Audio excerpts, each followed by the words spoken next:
ಬೆಳಗಿನ 5 ಗಂಟೆ. ಮನೆ ತುಂಬ ಮೌನ. ಅಡುಗೆ ಮನೆಯಲ್ಲಿ ಮಾತ್ರ ಒಲೆಯ ಬೆಂಕಿ ನಿಧಾನವಾಗಿ ಉಸಿರಾಡುತ್ತಿತ್ತು. ಗೌರಮ್ಮ, ಈ ಮನೆಯ ಅತ್ತೆ, ಪ್ರತಿದಿನದಂತೆ ಯಾರಿಗೂ ಹೇಳದೆ, ಯಾರೂ ಕೇಳದೆ ತನ್ನ ಕೆಲಸದಲ್ಲಿ ತೊಡಗಿದ್ದಳು. ಬೆಳ್ಳಿ ಕೂದಲು, ಗಂಭೀರ ಮುಖ. ಅತ್ತೆ, ಬೇಗ ಎದ್ದಿದ್ದೀರಾ? ನಾನ್ ಮಾಡ್ಬೇಕಿತ್ತಲ್ಲ ಕೆಲ್ಸ. ಅಭ್ಯಾಸ ಇರೋರ್ಗೆ ಹೊತ್ತು ಗೊತ್ತಾಗುತ್ತೆ ರಾಧಾ. ಹೊಸಬರಿಗೆ ನಿದ್ದೆ ಮುಖ್ಯ. ನೀನ್ ಹೋಗಿ ಮುಖ ತೊಳ್ಕೊಂಡ್ ಬಾ, ಕಾಫಿ ಇಟ್ಟಿದ್ದೀನಿ. ಇಲ್ಲ ಅತ್ತೆ, ನಾನೇ ಟೀ ಮಾಡ್ತೀನಿ. ನಿಮ್ಗೆ ಕಾಫಿ ಬೇಡ ಅಂತ ಶಿವಣ್ಣ ಹೇಳ್ತಿದ್ರು. ಶಿವಣ್ಣನಿಗೆ ಗೊತ್ತಿರೋದಷ್ಟೇ, ಈ ಮನೇಲಿ ಯಾರಿಗೆ ಏನ್ ಬೇಕು ಅಂತ ಈ ಗೋಡೆಗಳಿಗೆ ಗೊತ್ತು. ನೀನಿನ್ನೂ ಈ ಮನೆಯನ್ನ ಅರ್ಥ ಮಾಡ್ಕೊಳ್ಬೇಕು ಮಗಳೇ. ಅಮ್ಮ, ಇವತ್ತು ಉಪ್ಪಿಟ್ಟು ತುಂಬಾ ಚೆನ್ನಾಗಿದೆ. ರಾಧಾ ಮಾಡಿದ್ಲಾ? ರವೆ ಹುರಿಯೋದು ನಾನ್ ಹೇಳ್ಕೊಟ್ಟೆ, ಒಗ್ಗರಣೆ ಅವಳೇ ಹಾಕಿದ್ದು. ಅತ್ತೆವಿಗೆ ನಾನ್ ಮಾಡಿದ್ದು ಅಷ್ಟಾಗಿಷ್ಟ ಆಗಿಲ್ಲ ಅನ್ಸುತ್ತೆ ಅಲ್ವಾ ಅತ್ತೆ? ಇಷ್ಟ ಕಷ್ಟಗಳ ಬಗ್ಗೆ ಮಾತಾಡೋ ಕಾಲ ಇದಲ್ಲ ರಾಧಾ. ಹೊಟ್ಟೆ ತುಂಬಿದ್ರೆ ಸಾಕು. ನಗರದಲ್ಲಿ ನೀವು ತಿನ್ನೋ ಪದಾರ್ಥಗಳೇ ಬೇರೆ, ಇಲ್ಲಿನ ರುಚಿಯೇ ಬೇರೆ. ಹೊಂದ್ಕೊಳ್ಳಕ್ಕೆ ನಿನಗೂ ಸಮಯ ಬೇಕು, ನನಗೂ ಬೇಕು. ಶಿವ, ಅತ್ತೆ ಯಾಕೆ ನನ್ನ ಹತ್ರ ಒಂದ್ಸಲವೂ ಸರಿಯಾಗಿ ಕಣ್ಣೋಡಿ ಮಾತಾಡಲ್ಲ? ನಾನೇನಾದ್ರೂ ತಪ್ಪು ಮಾಡಿದ್ದೀನಾ? ಅದು ಅವರ ಸ್ವಭಾವ ರಾಧಾ. ಅಪ್ಪ ತೀರಿಕೊಂಡ್ಮೇಲೆ ಅವರು ಎಲ್ಲವನ್ನೂ ತಮ್ಮ ಒಳಗೆ ಬಚ್ಚಿಟ್ಟುಕೊಳ್ಳೋದನ್ನ ಕಲ್ತುಬಿಟ್ಟಿದ್ದಾರೆ. ಅವರಿಗೆ ನಿನ್ನ ಮೇಲೆ ಕೋಪವಿಲ್ಲ, ಕೇವಲ ನಂಬಿಕೆ ಬರಲು ಸಮಯ ಬೇಕು ಅಷ್ಟೇ. ಆದ್ರೆ ಆ ಸಮಯ ಎಷ್ಟು ದಿನ? ಈ ಮೌನ ನನ್ನನ್ನು ಕೊಲ್ಲುತ್ತಿದೆ. ಅತ್ತೆಯ ಪಕ್ಕದಲ್ಲೇ ಇದ್ರು ಅವರು 1000 ಮೈಲು ದೂರ ಇದ್ದಾರೆ ಅನ್ಸುತ್ತೆ. ಮಳೆಯ ಸಂಜೆ. ಹಿತ್ತಲಿನಲ್ಲಿ ಧಾರಾಕಾರ ಮಳೆ. ಬಟ್ಟೆ ತೆಗೆಯಲು ಹೋದ ಗೌರಮ್ಮನ ಕಾಲು ಜಾರಿ ಜೋರಾಗಿ ಚೀರಿದಳು. ಅಮ್ಮ, ಅತ್ತೆ, ಅಯ್ಯೋ ಏನಾಯ್ತತ್ತೆ? ಎದ್ದೇಳಿ, ಮೆಲ್ಲಗೆದ್ದೇಳಿ. ಕಾಲ್ ಜಾರ್ ಬಿಟ್ಟು ರಾಧಾ. ಪರವಾಗಿಲ್ಲ ಬಿಡು, ನಾನೇ ಎದ್ದೇಳ್ತೀನಿ. ಬೇಡ ಅತ್ತೆ, ಹಠ ಮಾಡ್ಬೇಡಿ. ನನ್ ಮೇಲ್ ಭಾರ ಹಾಕಿ. ಮೆಲ್ಲೆ ಕೈ ಕೊಡಿ. ಎಷ್ಟೊಂದು ಏಟ್ ಬಿದ್ದಿದೆ ನೋಡಿ, ರಕ್ತ ಬರ್ತಿದೆ. ಇರ್ಲಿ ಬಿಡು ರಾಧಾ, ನೀನ್ ಯಾಕಿದೆಲ್ಲ ಮಾಡ್ತೀಯ? ನಾನ್ ಮಾಡ್ಕೋತೀನಿ. ಯಾಕತ್ತೆ? ನಾನೇನಾದ್ರೂ ಪರಕಿ ಹೇಳ? ನೋಡಿ, ಮಳೆ ಬರುವಾಗ ನೀವ್ಯಾಕೊಬ್ರೇ ಹೋದ್ರಿ? ನನ್ನನ್ ಕರಿಬಾರ್ದಿತ್ತ? ನಿಮ್ಗೇನಾದ್ರೂ ಹೆಚ್ಚು ಕಡಿಮೆ ಆಗಿದ್ರೆ ನನ್ ಶಿವಣ್ಣನ್ಗೇನ್ ಉತ್ತರ ಕೊಡ್ಬೇಕಿತ್ತು? ನನಗೆ ಯಾರನ್ನು ಕರೆದು ಅಭ್ಯಾಸ ಇಲ್ಲ ಮಗಳೇ. ಎಲ್ಲವನ್ನೂ ಒಬ್ಬಳೇ ಮಾಡ್ಬೇಕು ಅಂದ್ಕೊಂಡವಳು ನಾನು. ನೀನಿಷ್ಟೊಂದು ಗಾಬರಿ ಆಗ್ತೀಯ ಅಂಟೆ ನಾನು ಅಂದ್ಕೊಂಡಿರ್ಲಿಲ್ಲ. ಅತ್ತೆ, ನೀವ್ ನನ್ನನ್ನೊಬ್ರು ಕೆಲ್ಸದವಳ್ತಾರ ಅಥ್ವಾ ಕೇವಲ ಈ ಮನೆಗ್ ಬಂದ ಸೊಸೆ ತರ ನೋಡೋದನ್ನ ಬಿಡಿ. ನಾನೀ ಮನೆ ಮಗಳು ಅಂತ ಅನ್ಕೊಂಡಿದ್ರೆ ನೀವ್ ನನ್ನನ್ನ ಕೂಗಿ ಕರಿತಿದ್ರಿ. ನಿಮ್ಗೆ ನನ್ ಕಂಡ್ರೆ ಭಯನಾ ಅಥವಾ ನನ್ ಮೇಲ್ ನಂಬಿಕೆ ಇಲ್ವಾ? ರಾತ್ರಿ 11 ಗಂಟೆ.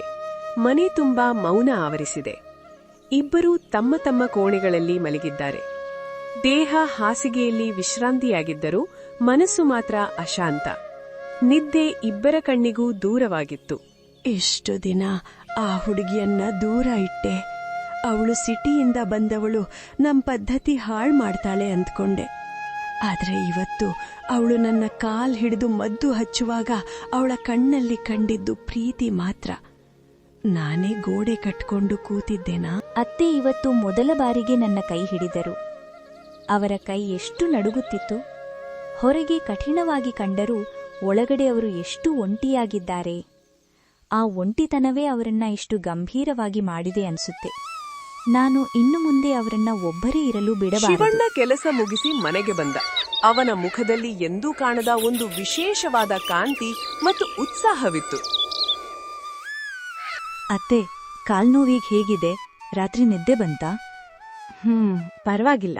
ಹಳ್ಳಿಯ ಕಾಲುದಾರಿ ಅಭ್ಯಾಸ ಇಲ್ವಲ್ಲ ನಿನ್ಗೆ, ಅದಕ್ಕೆ ನಿನ್ಗೆ ಗಾಬರಿ ಆಯ್ತಷ್ಟೆ. ಅಭ್ಯಾಸ ಇಲ್ದಿರ್ಬೋದು ಅತ್ತೆ, ಆದ್ರೆ ನೀವು ಬಿದ್ದಾಗ ಜೀವ ಹಾರಿ ಹೋದಂತಾಯ್ತು. ನನ್ಗಿಲ್ಲಿ ನಿಮ್ಮನ್ ಬಿಟ್ರೆ ಬೇರೆ ಯಾರೂ ಗೊತ್ತಿಲ್ಲ. ನನ್ಗೂ ಅಷ್ಟೇ ರಾಧಾ. ಈ ವಯಸ್ಸಲ್ಲಿ ನನ್ಗಿಲ್ಲಿ ಯಾರೂ ಮಾತಾಡೋರಿಲ್ಲ.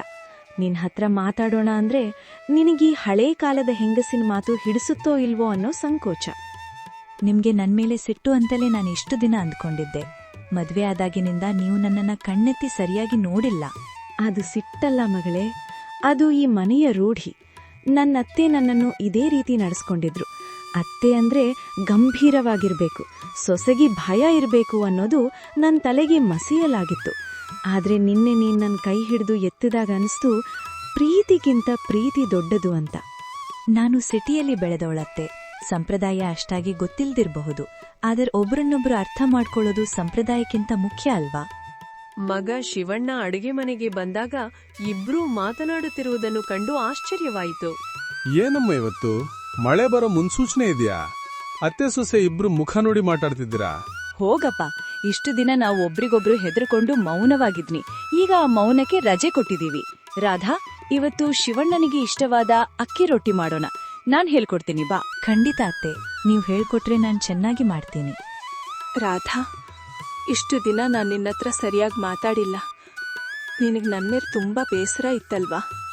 ಬೇಸರ ಇತ್ತು ಅತ್ತೆ, ಆದ್ರೆ ಅದಕ್ಕಿಂತ ಹೆಚ್ಚಾಗಿ ಭಯ ಇತ್ತು. ನಾನ್ ಏನ್ ಮಾಡಿದ್ರೂ ನಿಮ್ಗಿಷ್ಟ ಆಗಲ್ಲ ಅನ್ನೋ ಸಂಕೋಚ ನನ್ನನ್ನು ಕಾಡ್ತಿತ್ತು. ನಾನು ಈ ಮನೆಗೆ ಸೊಸೆ ಆಡ್ ಬಂದಾಗ ನನ್ನ ಅತ್ತೆ ತುಂಬಾ ಕಠಿಣವಾಗಿದ್ರು. ಒಂದ್ ಸಣ್ಣ ತಪ್ಪು ಮಾಡಿದ್ರು ದಿನವೆಲ್ಲ ಮಾತಾಡ್ತಿರ್ಲಿಲ್ಲ. ಸೊಸೆ ಅಂದ್ರೆ ಬಗ್ಗಿರ್ಬೇಕು ಅನ್ನೋದು ಅವ್ರ ನಂಬಿಕೆ. ನಾನು ಅದನ್ನೇ ಜೀವನ ಅಂದ್ಕೊಂಡು ಬೆಳೆದೆ. ನಿನ್ನನ್ನು ನೋಡಿದಾಗ ಆ ಹಳೆಯ ನೋವುಗಳು ನಿನಗೆ ಪ್ರೀತಿ ತೋರಿಸದಂತೆ ತಡೆದವು. ನೋವು ಹಂಚಿಕೊಂಡರೆ ಕಡಿಮೆ ಆಗುತ್ತೆ ಅತ್ತೆ. ನಿಮ್ಮ ಅತ್ತೆ ಹೇಗಿದ್ರು ಅನ್ನೋದು ಮುಖ್ಯವಲ್ಲ, ನೀವು ನನ್ನ ಪಾಲಿಗೆ ತಾಯಿಯ ತರ ಇರ್ಬೇಕು ಅನ್ನೋದು ನನ್ನ ಆಸೆ. ಏನಿದು ಚಮತ್ಕಾರ! ಇವತ್ತು ಮನೆಯಲ್ಲಿ ಮೌನದ ಬದಲಿಗೆ ನಗು ಕೇಳಿಸ್ತಿದೆ. ಚಮತ್ಕಾರ ಅಲ್ಲಪ್ಪ, ಮನಸ್ಸುಗಳು ಒಂದಾಗೋಕೊಂದ್ ಸಣ್ಣ ಪೆಟ್ಟು ಬೇಕಿತ್ತಷ್ಟೇ. ನಿನ್ ಹೆಂಡತಿ ತುಂಬಾ ಜಾಣೆ. ನನ್ ಮೊಂಡುತನವನ್ನ ಒಂದೇ ದಿನದಲ್ಲಿ ಕರಗಿಸ್ಬಿಟ್ಟಿದ್ದಾಳೆ. ಅತ್ತೆ, ಈಗ್ಲಾದ್ರೂ ಹೇಳಿ, ನಾನ್ ಮಾಡಿದ ಅಕ್ಕಿ ರೊಟ್ಟಿ ಹೇಗಿತ್ತು? ಉಪ್ಪು ಸ್ವಲ್ಪ ಜಾಸ್ತಿನೇ ಇತ್ತು ಬಿಡು, ಆದ್ರೆ ಪ್ರೀತಿ ಅದಕ್ಕಿಂತ ಜಾಸ್ತಿ ಇತ್ತು. ಅದಕ್ಕೆ ರುಚಿ ಅನಿಸ್ತು. ಆ ದಿನದಿಂದ ಆ ಮನೆಯಲ್ಲಿ ಮೌನ ಮಾಯವಾಯಿತು. ಗೌರಮ್ಮ ರಾಧಾಳಿಗೆ ಮನೆಯ ಸಂಪ್ರದಾಯಗಳನ್ನು ಪ್ರೀತಿಯಿಂದ ಹೇಳಿಕೊಡುತ್ತಿದ್ದರು. ರಾಧಾ ಗೌರಮ್ಮನಿಗೆ ಹೊಸ ಕಾಲದ ಆಲೋಚನೆಗಳನ್ನು ಪರಿಚಯಿಸುತ್ತಿದ್ದಳು. ಮಧ್ಯಾಹ್ನದ ಸಮಯ. ಗೌರಮ್ಮ ವಿಶ್ರಾಂತಿ ಪಡೆಯುತ್ತಿದ್ದರು. ರಾಧಾ ಹಳೆಯ ಸಾಮಾನುಗಳಿದ್ದ ಕೋಣೆಯನ್ನು ಸ್ವಚ್ಛಗೊಳಿಸುತ್ತಿದ್ದಳು. ಅಲ್ಲಿ ಧೂಳು ಹಿಡಿದಿದ್ದ ಒಂದು ಹಳೆಯ ಮರದ ಪೆಟ್ಟಿಗೆ ಅವಳಿಗೆ ಕಾಣಿಸಿತು. ಅದನ್ಯಾಕೆ ತೆಗೆದೆ ರಾಧಾ? ಅದೆಲ್ಲ ಹಳೆಯ ಕಾಲದ್ದು. ಅತ್ತೆ, ಈ ಕಸೂತಿ ಕೆಲ್ಸ ಎಷ್ಟು ಅದ್ಭುತವಾಗಿದೆ. ಇದನ್ನ ಯಾರ್ ಮಾಡಿದ್ದು? ನಾನೇ ಮಾಡಿದ್ ಮಗಳೇ. ಮದುವೆ ಆಗ್ಬಂದ್ ಹೊಸ್ತರಲ್ಲಿ ನನ್ಗಿದೆಲ್ಲ ಅಂದ್ರೆ ಪ್ರಾಣ. ದೊಡ್ಡ ಕಲಾವಿದೆ ಆಗ್ಬೇಕು ಅನ್ನೋ ಆಸೆ ಇತ್ತು. ಎಷ್ಟು ಸುಂದರವಾದ ಡಿಸೈನ್ಸ್ ಇವು. ಮತ್ತೆ ಯಾಕೆ ನಿಲ್ಸಿದ್ರಿ? ಅವತ್ತಿನ ಕಾಲ ಹಾಗಿತ್ತು. ಸೊಸೆ ಆದವಳು ಅಡ್ಗೆ ಮನೆ ಸೇರ್ಬೇಕು, ಹೊರಗಿನ ಹವ್ಯಾಸಗಳೆಲ್ಲ ಬೇಡ ಅಂತ ನನ್ನತ್ತೆ ಆ ಪೆಟ್ಟಿಗೆಗೆ ಬೀಗ ಹಾಕಿಸಿದ್ರು. ಕ್ರಮೇಣ ನನ್ನ ಆಸೆಗಳಿಗೂ ನಾನ್ ಬೀಗ ಹಾಕ್ಕೊಂಡೆ. ಅತ್ತೆ, ಅಂದು ನಿಮ್ಮ ಅತ್ತೆ ನಿಮ್ಮ ಕನಸನ್ನ ಚಿವಿಟಿ ಹಾಕಿರಬಹುದು. ಆದ್ರೆ ಇಂದು ನಾನು ನಿಮ್ಮ ಸೊಸೆಯಾಗಿ ಅಲ್ಲ, ಮಗಳಾಗಿ ಹೇಳ್ತಿದ್ದೀನಿ, ಈ ಕಲೆ ಸಾಯ್ಬಾರ್ದು. ಈ ಸೀರೆಗಳನ್ನ ನೋಡಿ, ಇವತ್ತು ಇವುಗಳಿಗೆ ಮಾರುಕಟ್ಟೆಯಲ್ಲಿ ಎಷ್ಟು ಬೆಲೆ ಇದೆ ಗೊತ್ತಾ? ನನ್ ಕೈಗಳೀಗ ನಡುತ್ತವೆ ರಾಧಾ. ಈಗ ಇದನ್ನೆಲ್ಲ ಮಾಡಕ್ಕೆ ಸಾಧ್ಯವಾ? ನೀವ್ ಮಾಡ್ತೀರಾ ಅತ್ತೆ, ನಾನು ನಿಮ್ಗೆ ಸಹಾಯ ಮಾಡ್ತೀನಿ. ನೀವ್ ಡಿಸೈನ್ ಮಾಡಿ, ನಾನು ನಿಮ್ಗೆ ದಾರ ಪೋಣಿಸಿಕೊಡ್ತೀನಿ. ನಿಮ್ಮ ಈ ಕಲೆ ಇಡೀ ಊರಿಗೆ ಗೊತ್ತಾಗ್ಬೇಕು. ಗೌರಮ್ಮಣ್ಣಿ, ನಿಮ್ಮಲ್ಲಿ ಇಷ್ಟು ದೊಡ್ಡ ವಿದ್ಯೆ ಇತ್ತು ಅಂತ ನಮಗೆ ಗೊತ್ತೇ ಇರ್ಲಿಲ್ಲ. ನಿಮ್ಮ ಸೊಸೆ ಬಂದ್ಮೇಲೆ ಈ ಮನೆಗೆ ಕಳೆ ಬಂದಿದೆ ನೋಡಿ. ಹೌದು, ಇಷ್ಟು ದಿನ ನಾನು ಅತ್ತೆಯಾಗಿ ಮನೆಗೆ ಬೀಗ ಹಾಕಿದ್ದೆ. ನನ್ ಸೊಸೆ ಮಗಳಾಗ್ ಬಂದು ಆ ಬೀಗ ತೆರೆದಿದ್ದಾಳೆ. ಅವಳೇ ನನ್ ಗುರು ಈಗ. ರಾಧಾ, ಈಗ ಅಮ್ಮನಿಗೆ ನನ್ನ ಮೇಲಿರೋ ಪ್ರೀತಿಗಿಂತ ನಿನ್ನ ಮೇಲಿರೋ ಪ್ರೀತಿಯೇ ಜಾಸ್ತಿ ಆಯ್ತು ಅನ್ಸುತ್ತೆ. ಅದು ಅತ್ತೆ ಸೊಸೆ ಪ್ರೀತಿಯಲ್ಲ ಶಿವಣ್ಣ, ಅದು ಇಬ್ಬರು ಗೆಳತಿಯರ ನಡುವಿನ ಬಾಂಧವ್ಯ. ಊರಿನಲ್ಲಿ ಗೌರಮ್ಮನ ಬದಲಾವಣೆ ದೊಡ್ಡ ಚರ್ಚೆಯ ವಿಷಯವಾಗಿತ್ತು.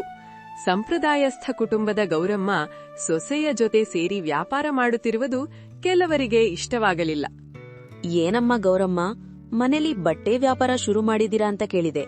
ಈ ವಯಸ್ಸಲ್ಲಿ ಇದೆಲ್ಲ ಬೇಕಿತ್ತಾ? ಇದು ವ್ಯಾಪಾರ ಅಲ್ಲ ನಂಜಮ್ಮ. ನನ್ನ ಮಣ್ಣಾಗುತ್ತಿದ್ದ ಕನಸಿಗೆ ನನ್ನ ಸೊಸೆ ಜೀವ ಕೊಟ್ಟಿದ್ದಾಳೆ ಅಷ್ಟೇ. ನೋಡಿ ಗೌರಮ್ಮ, ಹೊಸ ಕಾಲದ ಹುಡುಗಿಯರು ಹೀಗೆಯೇ ನಮ್ಮ ಮನೆ ಮರ್ಯಾದೆಯನ್ನ ಬೀದಿಗೆ ತರ್ತಾರೆ. ಸೊಸೆ ಅಂದಮೇಲೆ ಅಡುಗೆ ಮನೆಗೆ ಸೀಮಿತವಾಗಿರ್ಬೇಕು. ಅವಳ ಮಾತಿಗೆ ಮರುಳಾಗಿ ನೀವು ಹೀಗೆ ಮಾಡೋದು ಸರಿಯಲ್ಲ. ನೋಡು ನಂಜಮ್ಮ, ನನ್ನ ಸೊಸೆ ನನ್ನ ಮರ್ಯಾದೆ ಕಳೆಯುತ್ತಿಲ್ಲ, ನನ್ನ ಗೌರವ ಹೆಚ್ಚಿಸುತ್ತಿದ್ದಾಳೆ. ಇಷ್ಟು ವರ್ಷ ನಾನು ಈ 4 ಗೋಡೆ ಮಧ್ಯೆ ಕಳೆದು ಹೋಗಿದ್ದೆ. ಈಗ ನನಗೆ ಹೊಸ ಪ್ರಪಂಚ ಕಂಡಿದೆ. ನಿಮ್ಮ ಮನೆಯಲ್ಲಿ ಸೊಸೆಯನ್ನ ಹೇಗೆ ನಡೆಸಿಕೊಳ್ಳುತ್ತೀರೋ ಅದು ನಿಮ್ಮ ಇಷ್ಟ.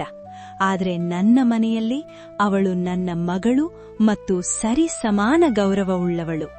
ನಂಜಮ್ಮ ಹೋದ್ಮೇಲೆ ರಾಧಾಳ ಕಣ್ಣಲ್ಲಿ ನೀರ್ ತುಂಬಿತ್ತು. ಅತ್ತೆ, ನನ್ನಿಂದಾಗಿ ನಿಮಗೆ ಊರಿನವರ ಮಾತು ಕೇಳುವಂತಾಯಿತು ಅಲ್ವಾ? ನನ್ನ ನಿರ್ಧಾರ ತಪ್ಪು ಅಂತ ನಿಮಗೆ ಅನಿಸ್ತಿದ್ಯಾ? ಪಿಚ್ಚಿ ಮಗ್ಲೆ, ಊರಿನವರು ಆಡ್ಕೊಳ್ಳೋದು ಹೊಸದೇನಲ್ಲ. ನಾನ್ ಸುಮ್ನೆ ಮೌನವಾಗಿದ್ದಾಗ್ಲೂ ಅವ್ರು ಮಾತಾಡ್ಕೊಳ್ತಿದ್ರು. ಈಗ ನಾನ್ ಖುಷಿಯಾಗಿದ್ದೀನಿ ಅಂದ್ರೆ ಅವ್ರಿಗೆ ಸಹಿಸೋಕಾಗ್ತಿಲ್ಲ ಅಷ್ಟೇ.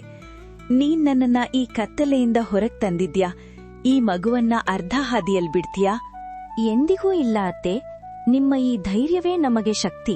ಶಿವಣ್ಣ ಕೆಲಸ ಮುಗಿಸಿ ಮನೆಗೆ ಬಂದ. ಅವನ ಮುಖದಲ್ಲಿ ಎಂದೂ ಕಾಣದ ಒಂದು ವಿಶೇಷವಾದ ಕಾಂತಿ ಮತ್ತು ಉತ್ಸಾಹವಿತ್ತು. ಅಮ್ಮ, ರಾಧಾ, ನಿಮಗೊಂದು ಗುಡ್ ನ್ಯೂಸ್. ನಗರದ ದೊಡ್ಡ ಕಲಾ ಪ್ರದರ್ಶನದಲ್ಲಿ ನಿಮ್ಮ ಕಸೂತಿ ಸೀರೆಗಳನ್ನು ಪ್ರದರ್ಶಿಸಲು ಆಹ್ವಾನ ಬಂದಿದೆ. ಅಲ್ಲಿನ ಸಂಸ್ಥೆಯವರು ನಿಮ್ಮ ಕೆಲಸ ನೋಡಿ ಬೆರಗಾಗಿದ್ದಾರೆ. ಅತ್ತೆ, ಕೇಳಿದ್ರಾ?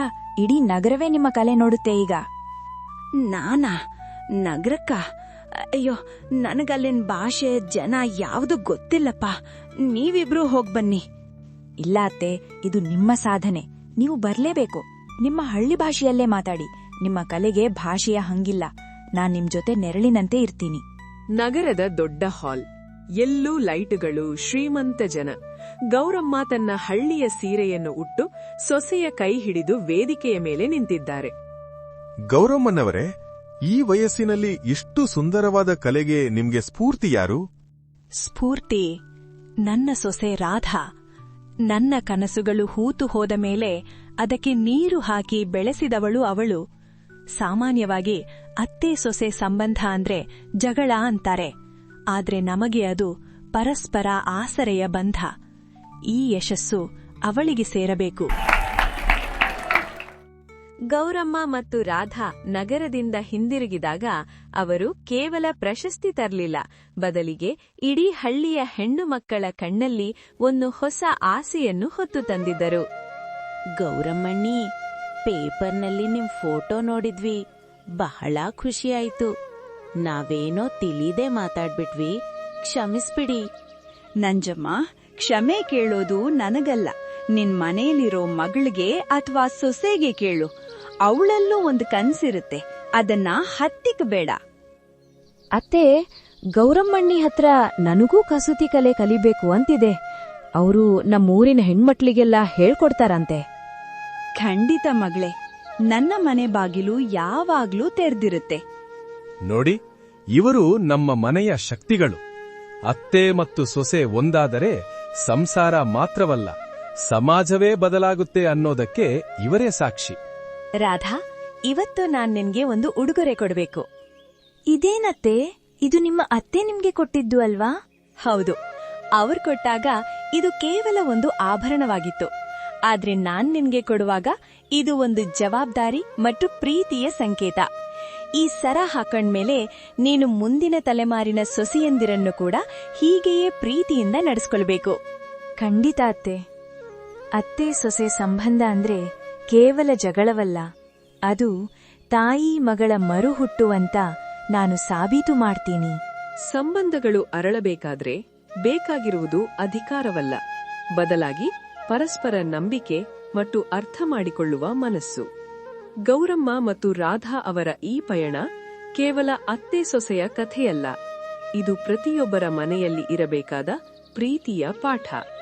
ಕಥೆ ಇಷ್ಟವಾಗಿದ್ದರೆ ತಪ್ಪದೆ ಸಬ್ಸ್ಕ್ರೈಬ್ ಮಾಡಿ. ನಿಮ್ಮ ಪ್ರೀತಿ ನಮಗೆ ಹೊಸ ಕಥೆಗಳನ್ನು ತರಲು ಧೈರ್ಯ ನೀಡುತ್ತದೆ. ಮರೆಯದೆ ನಮ್ಮ ಕುಟುಂಬದ ಸದಸ್ಯರಾಗಿ. ನಿಮ್ಮ ಹೆಸರು ಮತ್ತು ಸ್ಥಳ ಹೇಳಿ. ಮುಂದಿನ ಕಥೆಯಲ್ಲಿ ನಿಮ್ಮ ಹೆಸರನ್ನು ಬಳಸುತ್ತೇನೆ.